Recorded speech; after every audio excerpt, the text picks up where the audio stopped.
paciência e persistência são duas características que distinguem o profissional do amador. Nem tudo que é verdadeiro é ensinado e nem tudo que é ensinado é verdadeiro. Se você não tiver tempo para cuidar da sua saúde, um dia você vai ter que arrumar tempo para cuidar da sua doença.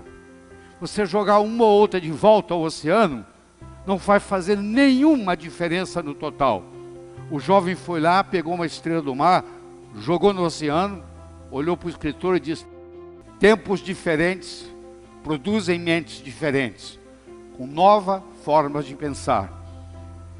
É dono do mundo hoje não quem sabe, mas quem aprende. Porque quem sabe, sabe conhecimentos obsoletos, que não funcionam mais no mundo de hoje. Aquilo que o seu avô e o seu bisavô teve sucesso, não se aplica mais ao mundo de hoje. Eu gosto muito do exemplo do bambu chinês.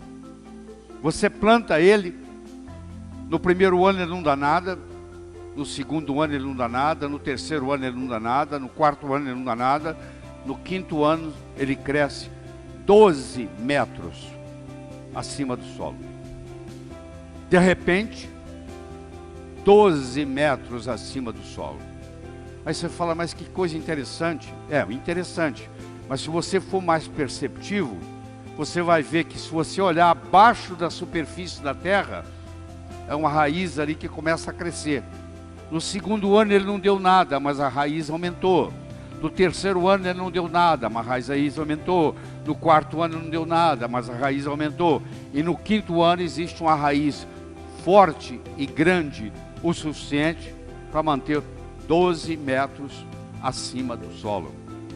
Isso é uma coisa que nós temos que ensinar para os nossos jovens, que o que distingue o profissional do amador é persistência e paciência. O amanhecer só vem depois da noite toda ter passado. Roma não foi construída em um dia. O jovem tem uma ansiedade muito grande para que as coisas aconteçam. O bambu esperou pacientemente por 5 anos para ter o sucesso que ele tem e se colocar 12 metros acima do solo. Que paciência e persistência são duas características que distinguem o profissional do amador. Isso aqui é uma carta mostrando, é um documento mostrando, eu vou traduzir depois para vocês em português. A sua aplicação para o doutorado não foi aceita dessa vez e, portanto, você não é elegível para a posição de professor associado. Em conclusão, nós achamos que a sua hipótese é mais de caráter artístico do que propriamente físico. Isso está datado em 1903. Foi quando Albert Einstein tentou ser professor na Suíça. E isso que ele recebeu. Esse comunicado. Mas com isso, Albert Einstein não desistiu. Ele continuou persistente. Ele chegou a ganhar prêmio Nobel. E ele é considerado pela maioria o homem mais inteligente que viveu no século XX. O que realmente permaneceu é aquilo que você tem competência de ação. Se você aprendeu a nadar e tem 20 anos que você não nada, eu te colocar numa piscina aqui, você vai nadar. Se você aprendeu a andar de bicicleta há 30 anos atrás e você não anda de bicicleta há mais de 20 anos, eu vou lhe trazer uma bicicleta e em poucos minutos você vai estar andando. Porque aquilo ficou com você para o resto da vida. Aquilo traduz em competência de ação. A vida não exige da gente acúmulo de informação. A vida exige da gente competência de ação. Esse é que é o verdadeiro conhecimento. Essa metáfora me acompanha há mais de 30, 35 anos. É um indivíduo atravessando um cabo de aço de um prédio para o outro. Você há de convir que 3 coisas são necessárias. Ele precisa querer, se ele não quiser, ele não anda. Ele precisa de saber, se não souber, ele cai. E precisa haver cabo de aço. O querer é a motivação. O saber é a estratégia. E o cabo de aço, propriamente dito, é a oportunidade. Eu posso querer ganhar dinheiro, eu posso saber ganhar dinheiro, mas eu nunca tive a oportunidade para mostrar isso. Não vai acontecer. Então, as coisas acontecem na vida quando nós combinamos a motivação com a estratégia, com a oportunidade.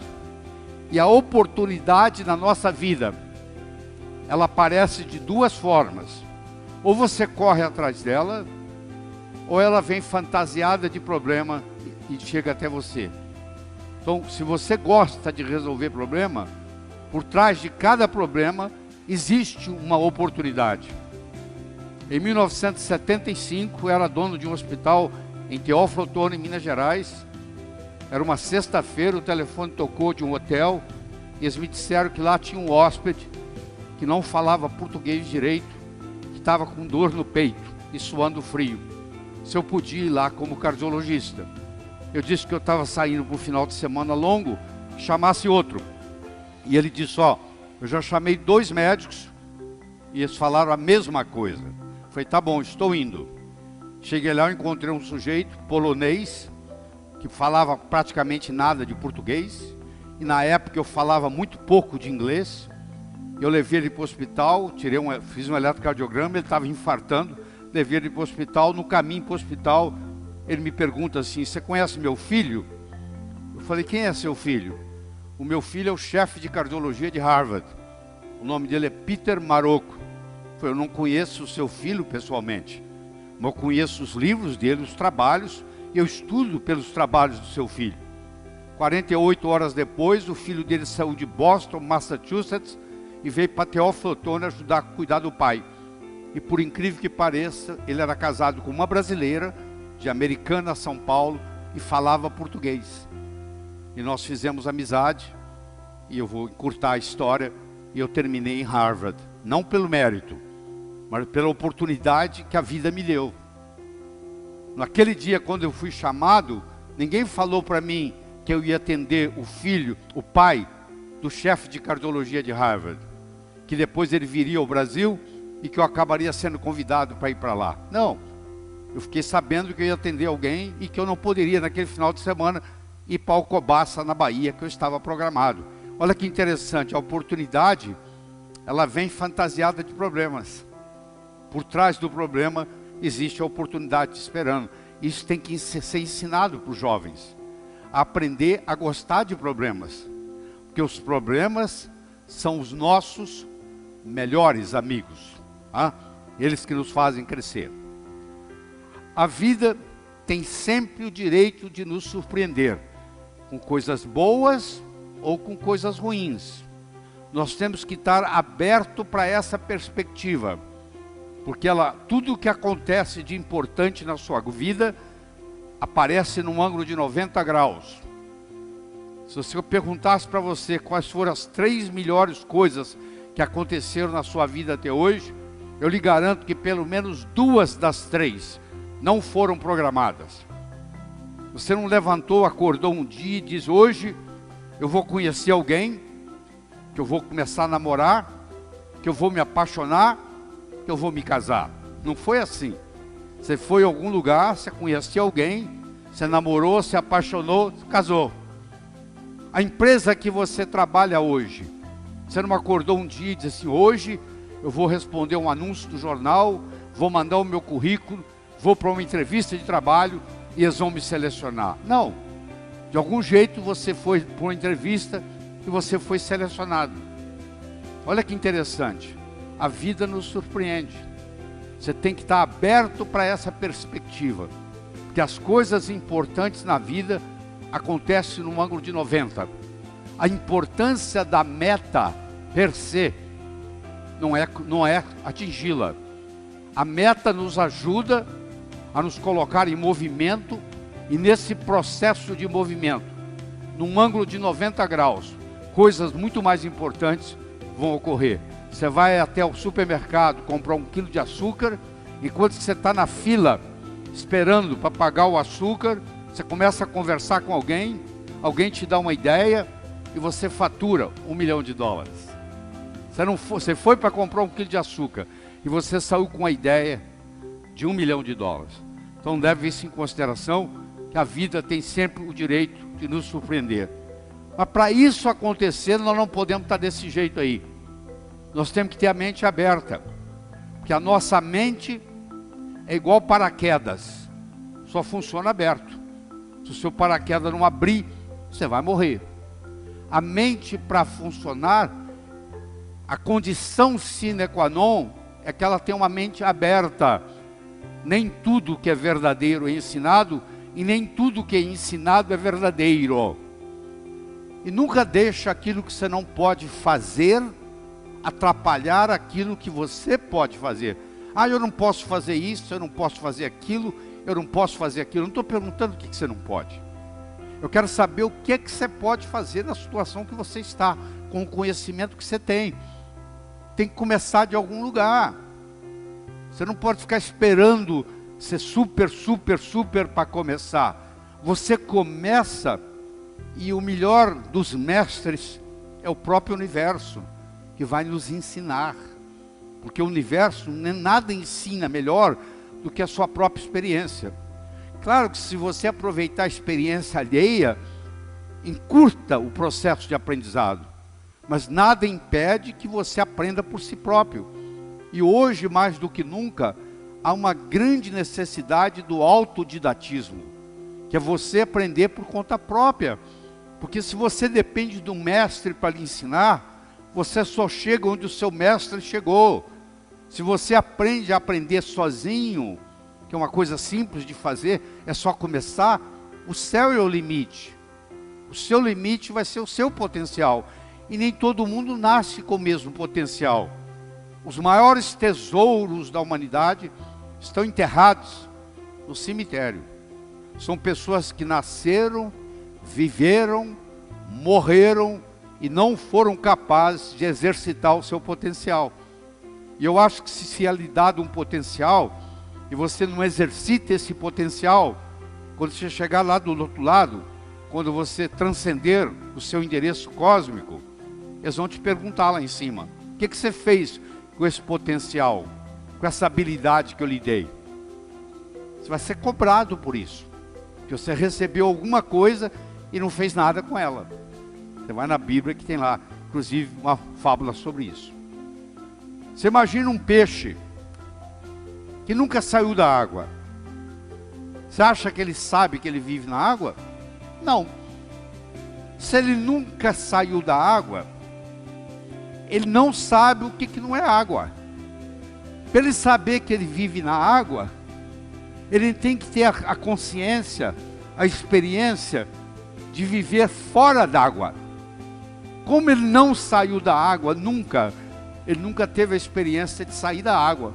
Então ele não sabe que ele vive na água. Essa analogia eu quero fazer para você com paradigma. O paradigma é muito simples. Houve uma época que a terra era chata. Quer dizer, acreditava-se que o navio ia viajar nos mares e que chegava uma hora que ele caía no final do mundo. Tanto é que a mulher do marinheiro ia com uma roupa para o porto, se despedia do marido. Antes de voltar para casa, ela se vestia de preto, que ela ia ficar de luto, porque a maioria não voltava, porque morria durante a viagem. A maioria morria, na realidade, de escorbuto. Mais da metade dos marinheiros morriam de escorbuto, deficiência de vitamina C. Mas muitos, o navio afundava e não voltavam. E aí acreditava-se que morreu porque caiu no final do mundo. Quando foi trazido o conceito de que o mundo era redondo, o paradigma que nós vivemos hoje, de que o mundo é redondo, quando o mundo era plano, era impossível fazer uma viagem de volta ao mundo, no mundo plano. Hoje você pode fazer uma viagem de volta ao mundo, no mundo redondo. Olha que interessante. Quando o paradigma mudou do mundo plano para o mundo redondo, as possibilidades se multiplicaram. Aquilo que é impossível na sua vida, hoje, é impossível no paradigma que você está vivendo. Se você mudar o paradigma, as possibilidades se multiplicam. Toda vez que você tiver alguma coisa que você achar que é impossível, ela é impossível no paradigma que você vive. Se você mudasse o paradigma, como aconteceu aqui, as possibilidades agora de volta ao mundo vão aparecer. Se você não conhece a causa, você não consegue reproduzir o efeito. Você pode ganhar dinheiro, ficar rico, se estiver na hora certa, no lugar certo. Eu quero saber se vocês tomarem o dinheiro de vocês, se você ganha de novo. Porque pode acontecer que quem tivesse naquela hora certa, naquele lugar certo, seja você ou seja outro, ia acontecer. Para quem tivesse naquele lugar certo, na hora certa. Eu quero saber se poder tirar tudo que você tem, se você consegue ganhar de novo. Aí você conhece o caminho das pedras. Se você não conhece a causa, você não consegue na vida reproduzir os efeitos. Então, se você está preocupado com a sua saúde, que é a maior riqueza que você tem no mundo, tem nada que pareça com isso. Eu tive a oportunidade de fazer pré e pós-operatório durante 3 anos para o Dr. Michael DeBake em Houston, maior cirurgião cardíaco que o mundo já teve, e ele recebia mais de 100 pacientes por dia. Eu cuidava daqueles que falavam português e daqueles que falavam espanhol, e eram todas pessoas multimilionárias, que às vezes chegavam lá nos próprios aviões, com vários seguranças e etc., doentes, e vinham ver o Dr. DeBake, e naquela relação médico-paciente, eles diziam para mim assim: Dr. Ribeiro, eu daria tudo que eu tenho para recuperar minha saúde. Eu daria toda a minha fortuna, toda a minha riqueza para recuperar minha saúde. E você tem a saúde, às vezes não dá valor para ela. Se você não tiver tempo para cuidar da sua saúde, um dia você vai ter que arrumar tempo para cuidar da sua doença. Se você fala assim: eu sou muito ocupado, eu não tenho tempo para cuidar da minha saúde. Eu falo: tudo bem, não se preocupe. Um dia você vai ter que arrumar tempo para cuidar da sua doença. Uma vez eles perguntaram para o Charles Darwin a sua teoria da evolução. E perguntaram para ele assim: Dr. Charles Darwin, se eu pudesse resumir em uma frase toda a sua teoria, o que o senhor diria? E ele respondeu: eu diria que não são as espécies mais fortes ou mais inteligentes que vão sobreviver, mas sim aquelas com a maior habilidade de adaptação. Não são os mais fortes ou mais inteligentes, os que se adaptam melhor. Não são as empresas mais fortes ou mais inteligentes que vão sobreviver, aquelas que têm maior habilidade de adaptação. Vamos ver isso aqui. Aqui eu tenho um carvalho, após uma tempestade, aqui eu tenho uma enxurrada. O carvalho tentou resistir à tempestade, a tempestade arrancou ele do solo com as raízes. Aqui eu tenho um bambu, que é muito mais fraco do que o carvalho. Mas o bambu, quando veio o vento e a tempestade, ele se adaptou ao que estava acontecendo. Ele dobrou-se, ele curvou-se, e ele continua intacto aqui.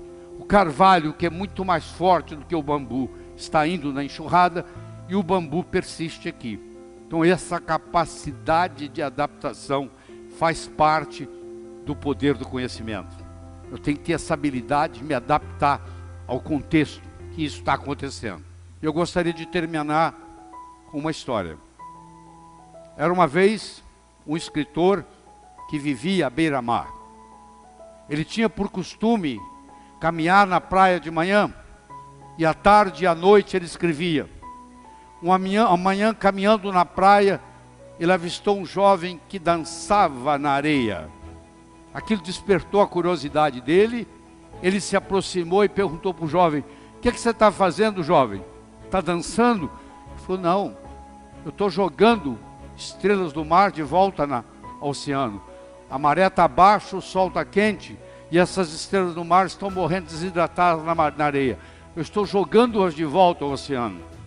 O escritor olhou para o jovem e disse: será que você não entende, jovem? Existem centenas e centenas e centenas de quilômetros de praia.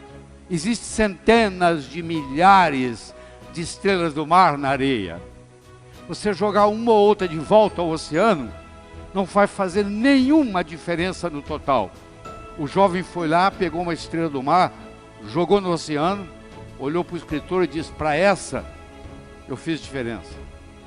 O escritor foi para casa. Naquela tarde ele não conseguiu escrever. Naquela noite ele não conseguiu dormir. Na manhã seguinte ele se juntou ao jovem e os dois juntos começaram a jogar estrelas do mar de volta ao oceano.